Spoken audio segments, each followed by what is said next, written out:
We move ahead to the last session, and we would like to invite the attention of the august audience present here that following this session we have the inaugural ceremony of the WCCPCI 2015 that will be handled by the Brahmakumaris. We move ahead now to the state-of-the-art lecture, and may I request our chairpersons, Professors R.J. Manjuran, Dr. George Thomas, H.S. Issa, Adarsh Kumar, Sumita Chaudhary, and Sarita Gulati. We have this morning Dr. J.S. Hiremath, who is Director of Cath Lab at Ruby Hall Clinic in Pune, to speak on oral anticoagulants in cardiology, new frontiers, for the next 14 minutes. Ladies and gentlemen, as the state-of-the-art lecture, we'll be having the comments confined only to the chair. Ladies and gentlemen, nobody, I think, needs an introduction for J.S. Hiremath. He is a personality par excellence, very obvious. I should not say anything about it. And number two, he believes a lot in innovations. He is a par excellence speaker and orator. I heard him many times. And the subject he's going to speak to us is oral anticoagulants in cardiology, which has been recently a lot of controversy. Old versus new, is old gold? Let's see what Hiremath has to say. Ladies and gentlemen, I present to you Dr. J.S. Hiremath. Thank you, Dr. Chopra. If we look at the level of evidence in general, from mathematics down to philosophy, the evidence is broad at the top and low at the bottom. So mathematics will have 1a, 2 plus 2 is still 4. And we are biology, medicine, the evidence is 2b, so it's going to keep on changing. And of course, social sciences and philosophy fall well below that. So that's why we come up with new data every time, every 2 years, something changes in medicine because of this. However, the anticoagulants haven't changed for last 55 years. And for once now we have new anticoagulants which we can look at least in the non-valvular or non-prosthetic valve disease. I have struggled with this coagulation cascade right from my MBBS days. I am sure many of you also struggle with it. It's like a googly bowl. And you can see warfarin acts on so many places that it is a difficult molecule to handle. However, on factor 10A applies the new anticoagulant rivaroxaban, apixaban, edoxaban, and direct thrombin inhibitor is the dabigatran. I had the proud privilege of being associated with being the principal investigator for dabigatran and edoxaban and apixaban. So I have a little insight on how these molecules behave. We had several limitations with the coumadins. The risk obviously outweigh the benefits sometimes, but we have been putting up with these coumadins for last 55 years. It could be unpredictable response, narrow therapeutic window, routine monitoring of INRs, then slow and offset and onset of action, intracranial bleeds, frequent dose adjustments, numerous drug and food-drug interactions, and so many things which happened with the vitamin K antagonist therapy. And that's why it is difficult, has been difficult to use them in practice, but we have been using it so far. The narrow therapeutic window, if you can see in the middle, this is the area between 2 and 3 INR where it works the best. Between 2 and 3, you have the least amount of strokes and the least amount of bleeding. The INR becomes more, the strokes becomes more, and the INR gets less, the strokes become more, and INR becomes more, the bleeding becomes more. So we have been operating on the narrow window of 2 and 3 INR with these coumadin derivatives. Not only that, when we use something like coumadins for a long time for recurrent venous thromboembolism, you see the red bar is the bleeding. In fact, the incidence, the red bar bleeding is much more as compared to the original disease. And also the case fatality is more with bleeding with the treatment rather than the original disease.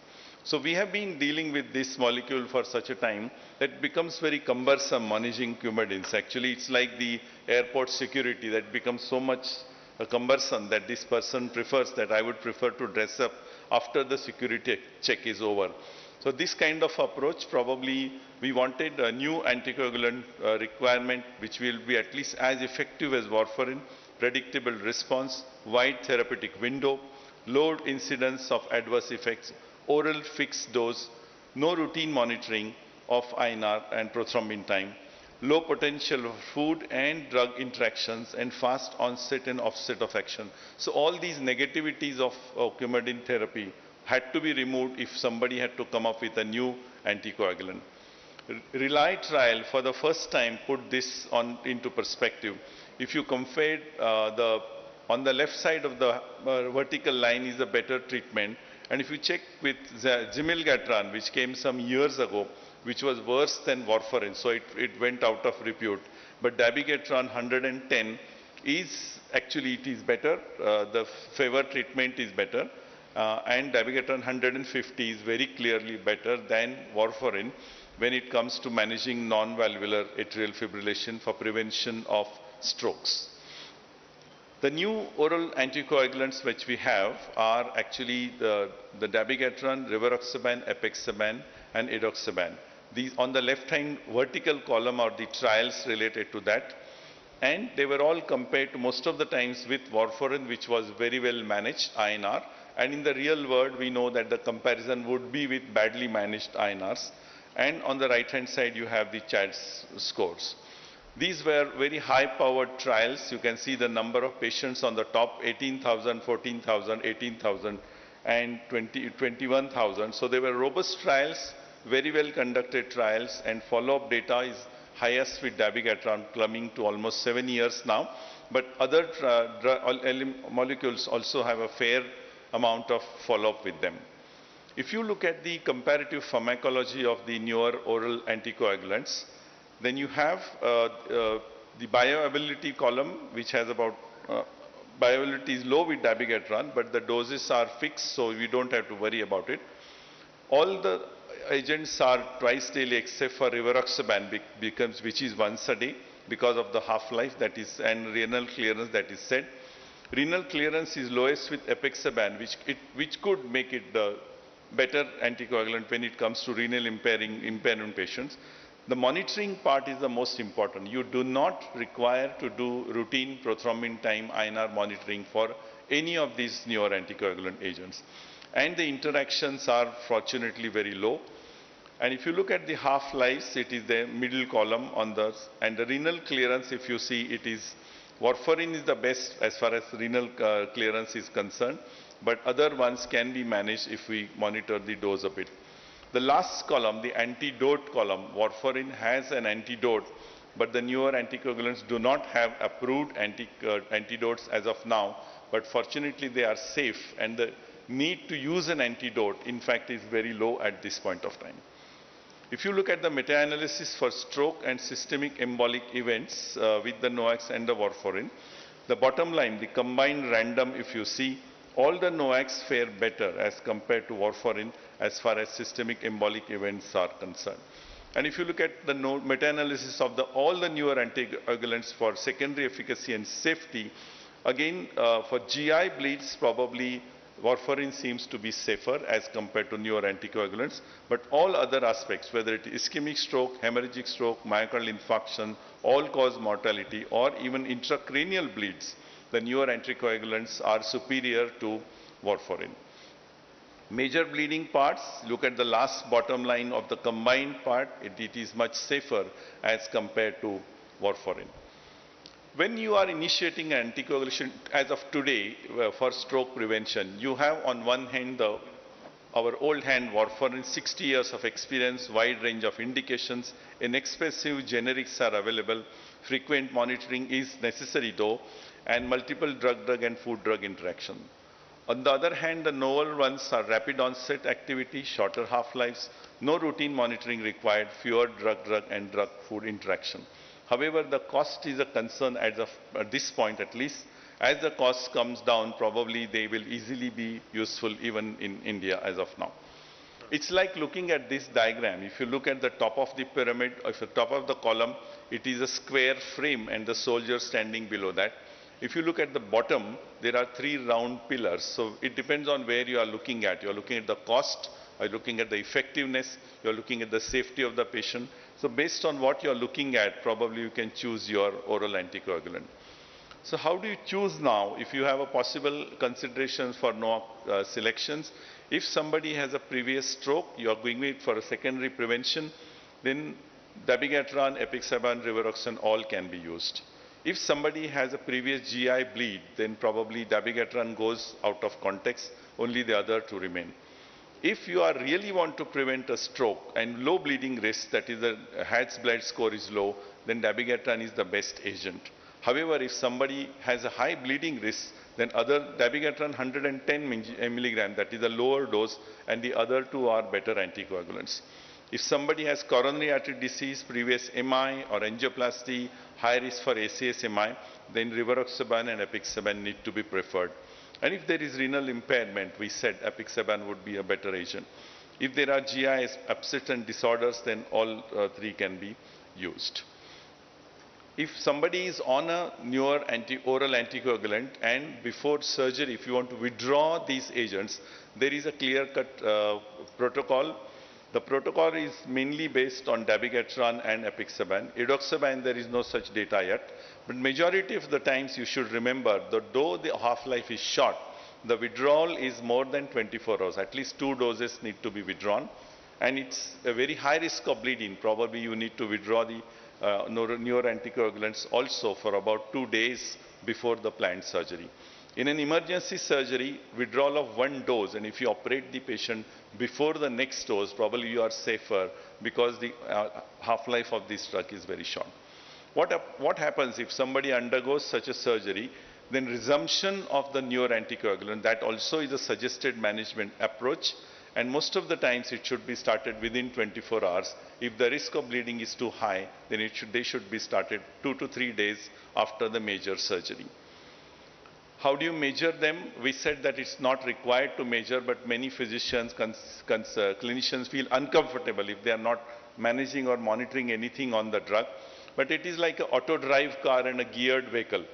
If you move from a geared vehicle to an auto drive, then you can't complain that you don't have gears to the car. It's something like that. We got used to heparin intravenous and we changed to low molecular weight heparins. We stopped doing PTTK and other clotting times for the patient. Similarly, when we change to newer oral anticoagulants, we should train ourselves not to do these tests because they are quite fancy tests, expensive tests, and probably not available in many standard labs. There are antidotes which are being developed already in process, and antidote for dabigatran has been already approved by the US FDA.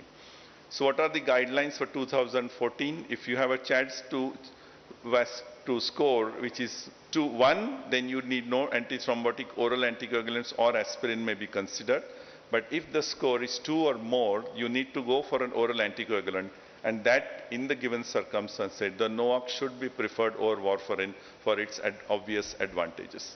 In conclusion, for preventing of strokes, NOACs, when used appropriately, effectively lower the stroke risk in patients with AF without increasing bleeding compared with warfarin.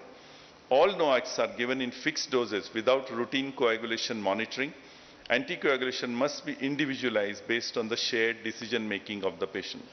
Here is how the Niagara looks from the Google map, and this is what reality of India is. So there are two different things, and how we manage these drugs in India needs to be looked at. And as we are astute clinicians in seeing how these drugs can be delivered to our patients, whether they afford it or not. Not only for strokes, but even for venous thromboembolism, these are accepted. After 5 days of parenteral therapy, which is a must for deep vein thrombosis or pulmonary embolism, then you give these newer oral anticoagulants, and the protocols are very well known and available in references. But the first 5 days of parenteral therapy is a must. For that also, in pulmonary embolism without shock, dabigatran and edoxaban have been approved by 1B indication. Shared decision making, physician provides treatment options, risk and benefit, experience and skill. Patient provides personal preferences, values, concerns, lifestyle choices, and in our country the cost. So whatever is mutually acceptable decision should be offered to our patients. As of now, in approval status in India, for primary thromboembolism, dabigatran, apixaban, rivaroxaban have been approved, and for stroke prevention, only dabigatran is approved so far. However, nothing is permanent. Even a wedding car also says this at the background, that nothing is permanent. So we are living in a country and we are in an area where the level of evidence is 2D. So whatever is today may not happen tomorrow. But I feel strongly that we need to change our mindsets and move in non-valvular AFs and ventricular thromboembolism, venous thromboembolism to the newer oral anticoagulants. Thank you. Thank you for a very entertaining and enlightening talk.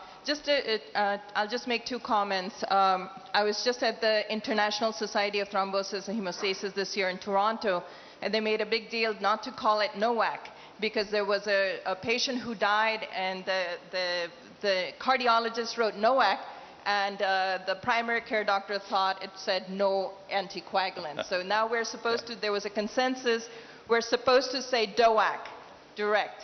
And my second comment is, at the European Society of Cardiology just this week, apixaban seems to be the winner, with about 30% risk reduction of bleeding. So if we have it available, that's it's also very commonly used in US. For high-risk bleeding individuals, you would prefer that. Thank you, Dr. Hiremath, for the excellent overview on the newer anticoagulants. One question is that these newer anticoagulants look more potent than warfarin, but bleeding is less. Intracranial bleeding and major bleeding is less. What is the exact mechanism for that? One question is that. Second question is, which anticoagulant among these newer ones you think is the best, other than specific situations? I gave you an overview of how to choose these newer direct anticoagulants, and they are safe because of their pharmacokinetic mechanisms. Their pharmacokinetic doesn't change with drug-drug interaction, food-drug interaction. That's why they remain safe. That's why the bleeding incidence is low.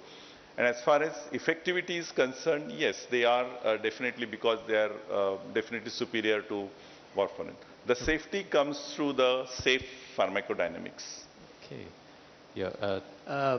Dr. Hiremath, very excellent talk, excellent exposition of anticoagulants. I'd just like to make a comment. It is now 75 years since the anticoagulants have been discovered. Yes. The veterinarians had discovered it in sweet clover disease. Yes. And it was used as rat poison. In those days, the physicians would say, we will not use rat poison for our patient. It's come to that level. Now we have come a long way, and this dabigatran and all these newer rivaroxaban, etc., they'll definitely find a place in our practice when the prices come down. At present, I think in our circumstance, yes, the price is too much. Yeah, India is a great country, so anything can happen. Excellent talk by Dr. Hiremath. We need to be testing these agents in our large population of rheumatic heart disease. Well, in valvular hearts it's not tried one. In prosthetic hearts it was tried, and they are not useful, so not supposed to use them. But maybe in rheumatic hearts, India is the place we should. Yeah, because we are the population where it can be tested and then approved for it. Sure. Thanks for your... Thank you very much, Dr. Hiremath. I think it was the most outstanding and lucid presentation on the oral anticoagulants. I'll request all the chairpersons to please join me in giving this token of appreciation on behalf of WCCPCI to our own Dr. J.S. Hiremath. Please join me.